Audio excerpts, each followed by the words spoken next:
আপনারা দেখছেন দৈনিক আজকের নয়া বাংলা টিভি। আমাদের সাথে থাকুন। লবণ পরিবহনের আড়ালে অর্ধ কোটি টাকা গাঁজাসহ একজন মাদক ব্যবসায়ীকে গ্রেফতার করেছে র্যাব-৫। আব্দুল আল মুক্তাদির বাঁধন, জেলা প্রতিনিধি, দৈনিক আজকের নয়া বাংলা টিভি, রাজশাহী বিভাগ।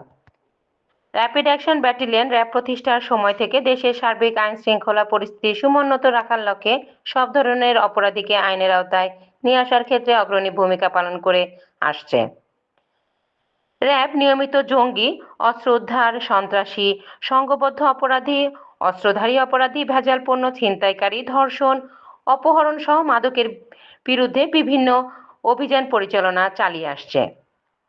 এরই ধারাবাহিকতায় র্যাব-৫ রাজশাহীর সদর কোম্পানি একটি অপারেশন দল কর্তৃক ৯ জানুয়ারি ২০২৬ ২১টা ৫০ ঘটিকায় গোপন সংবাদের ভিত্তিতে রাজশাহী জেলার পুঠিয়া থানাধীন বানেশ্বরের বাজারের চৈতি মার্কেটের জৈনক মোহাম্মদ সাইফুল ইসলাম ৪৫ বছর, পিতা মৃত আজিজুর রহমান সাং, নামাজগ্রাম এর সুপার শপ দোকানের সামনে নাটোর টু রাজশাহীগামী হাইওয়ে রাস্তার উপর একটি কার্গো ট্রাক, যার রেজিস্ট্রেশন নম্বর যশোর ট ১১৪৭০৫, ইঞ্জিন নং E613CD JA 186848, চেচিস নং MC2K 1K RCO JA ও 61177 চেকপোস্ট পরিচালনা করে ১২৬ কেজি গাঁজা, নগদ টাকা ২৫০০, লবণ ১৩,০০০ কেজি সহ আসামি মোহাম্মদ হাসানুর রহমান ৪৫ বছর, পিতা মৃত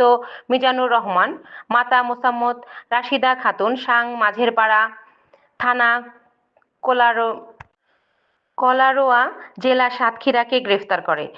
সাক্ষীদের সম্মুখে ধৃত আসামি জিজ্ঞাসাবাদে অবৈধ মাদকদ্রব্য গাঁজা বিক্রয়ের উদ্দেশ্যে নিজের দখলে রেখেছিল বলে স্বীকার করে। স্থানীয় জিজ্ঞাসাবাদে আরও জানা যায় যে ধৃত আসামি দীর্ঘদিন যাবৎ অবৈধ মাদকদ্রব্য গাঁজা বিভিন্ন উপায়ে অবৈধভাবে সংগ্রহ করে রাজশাহী সহ বিভিন্ন এলাকায় বিক্রি করে আসছে, এই মর্মে স্বীকার করে। প্রাথমিক জিজ্ঞাসাবাদে ধৃত আসামিকে জব্দকৃত অবৈধ মাদকদ্রব্য গাঁজা সংক্রান্ত জিজ্ঞাসাবাদ করিলে বিক্রয়ের উদ্দেশ্যে নিজের দখলে রেখেছিল বলে মর্মে স্বীকার করে।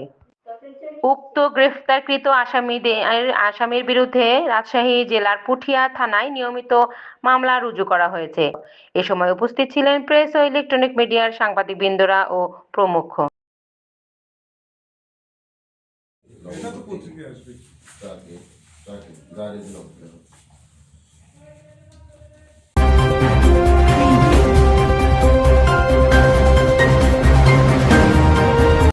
আমাদের সাথে থাকার জন্য আপনাদেরকে ধন্যবাদ।